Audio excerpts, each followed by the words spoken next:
મારું નામ ક્રાંતિ છે. હું પહેલી વાર ઓપન માઇકમાં વાર્તા કહી રહી છું. હું જે જગ્યાએ કામ કરું છું એનું નામ છે Jalso Gujarati music and podcast application. જ્યારે મેં ઓપન માઇક કરવાનું શરૂ કર્યું ત્યારે મને એવું થયું કે હું વાંચી કમના ઓપન માઇક કરીશ. પણ થેન્ક યુ દિલીપભાઈ, તમે આ કરી રહ્યા છો. આઈ રિયલી એપ્રિશિએટ કે ગાવાના કવિતાઓના બહુ જ ઓપન માઇક થાય છે, પણ વાર્તા માટેનું ઓપન માઇક બહુ જ ઓછું થાય છે. અમારા ત્યાં એપ્લિકેશનમાં 550 વાર્તાઓ છે જે અમે વાંચીકમ કરીને મૂકી છે. એ વાર્તાઓ જ્યારે અમે કોઈની સામે વાંચીએ, કોઈને કહીએ તો એ બધા એમ જ કે આવું અમારે શીખવું હોય તો, આવું અમારે કંઈ બોલવું હોય તો. એટલે અમને એવું થાય કે હવે અમે તો કઈ રીતે બધાને બોલાવી શકીએ, કે કઈ રીતે એમની સાથે વાત કરી શકીએ. સો થેન્ક યુ દિલીપભાઈ કે તમે આ કામ કરી રહ્યા છો.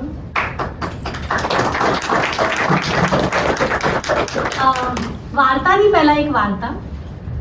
જ્યારે હું જન્મવાની હતી ને ત્યારે મારા મમ્મી પપ્પા એવી માનતા કરી હતી કે છોકરો જન્મે, રાઈટ, અને આવી ગઈ હું. તો નાનપણથી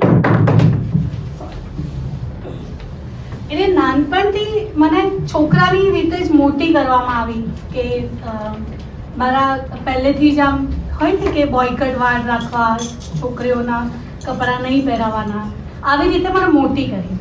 એટલે નેચરલી હું બાયસ છું પુરુષો તરફ, કે હું એન્ટી ફેમિનિસ્ટ છું એવું કહી શકાય. અને એ થોટને લઈને હંમેશા મેં એવું વિચાર્યું કે સ્ત્રીની લાગણીઓ, સ્ત્રીની સંવેદનાઓ સમજવાવાળા કેટલા બધા છે, રાઈટ. કે ઘરમાં મમ્મી રડે તો 4 જણા પૂછે, દીકરો હોય, કાકા હોય, પપ્પા હોય, બધા પૂછે કે મમ્મી શું થયું.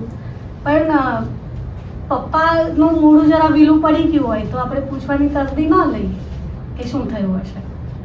તો આ લાગણીને મેં પકડીને વાર્તા લખી છે, તો હું એ રજૂ કરી રહી છું. કેફેનો દરવાજો ખુલ્યો. એક જેન્ટલમેન કેફેમાં એન્ટર થયો. મોટા ભાગે મારે ત્યાં કેફેમાં લોકો વાંચવા આવતા હોય છે, એટલે કસ્ટમર એન્ટર થતાં જ સીધા લાઇબ્રેરી બાજુ જાય. એમના ઇન્ટરેસ્ટના વિષયનું પુસ્તક લઈને પછી કોઈ એક જગ્યાએ બેસીને વાંચે. પણ આ વ્યક્તિ અંદર આવીને આમ તેમ જોતો હતો, જાણે કંઈક શોધી રહ્યો હતો. એટલે મેં એમને પૂછ્યું, hello, how can I help you? એટલે એમણે મને કંઈ જવાબ ના આપ્યો. એટલે મેં જરા ઊંચા અવાજે પૂછ્યું, hello sir, how can I help you? એ વ્યક્તિ કોઈ વિચારોમાં ખોવાયેલો હતો. ચહેરો સાવ ઉદાસ હતો. એની આંખોમાંથી આંસુ જાણે બહાર આવવા માટે એની પરવાનગી માંગી રહ્યા હોય એમ એની આંખોમાંથી ડોક્યું કરી રહ્યા હતા. એ વ્યક્તિ આમ તેમ ડાફોડિયા મારતો કેફેના સૌથી છેલ્લા ખૂણાવાળા ટેબલ ઉપર જઈને બેઠો. હું એ વ્યક્તિને જોઈ રહી હતી. મેં વેઇટરને કહ્યું કે જઈને એ વ્યક્તિનો ઓર્ડર લઈ આવ્યો. પણ એ વ્યક્તિએ વેઇટરને કંઈ જવાબ ના આપ્યો. એ વ્યક્તિ 1 કલાક સુધી સાવ સૂનમૂન જ બેસી રહ્યો. એ 1 કલાકમાં એ વ્યક્તિનું મૌન મારા માટે ઘોંઘાટ બની ગયું હતું. એટલે પછી હું પોતે જ એ વ્યક્તિ પાસે પાણીની બોટલ લઈને ગઈ. વોટર? મેં પૂછ્યું. એ વ્યક્તિએ ઊંચું જોયું. એણે મને એની આંખોના પલકારાથી હા પાડી કે પછી કોઈ અજાણ્યા ભારથી એની આંખો મીચાઈ ગઈ. મને કંઈ સમજાયું નહીં. મેં પાણીની બોટલ ટેબલ ઉપર મૂકી. પછી મેં એને પૂછ્યું, હું અહીંયા બેસી શકું? એ વ્યક્તિએ ફરી એ જ રીતે જવાબ આપ્યો. મેં એના જવાબને હા સમજી એની પાસે બેસી ગઈ. એ વ્યક્તિ એની બાજુની ખુરશીના પાયાને એકથી ટશે જોઈ રહ્યો હતો. એની આંખોમાં ભરપૂર થાક હતો. કદાચ ઘણા દિવસથી ઊંઘ પર ન હોય એવું લાગ્યું.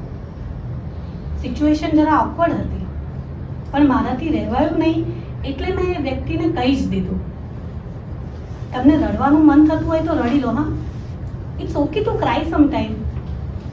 મારી આ વાત સાંભળતા જ એ વ્યક્તિએ મારી આંખોમાં આંખ નાખીને એક સાવ ફિક્કી સ્માઇલ આપી અને બોલ્યો, પુરુષને ક્યાં રડવાનો અધિકાર હોય છે? એના આ જવાબ પછી મારી આંખના ખૂણે આવેલા આંસુ બહાર આવવું કે નહીં એની અસમંજસમાં પડી ગયા. Thank you.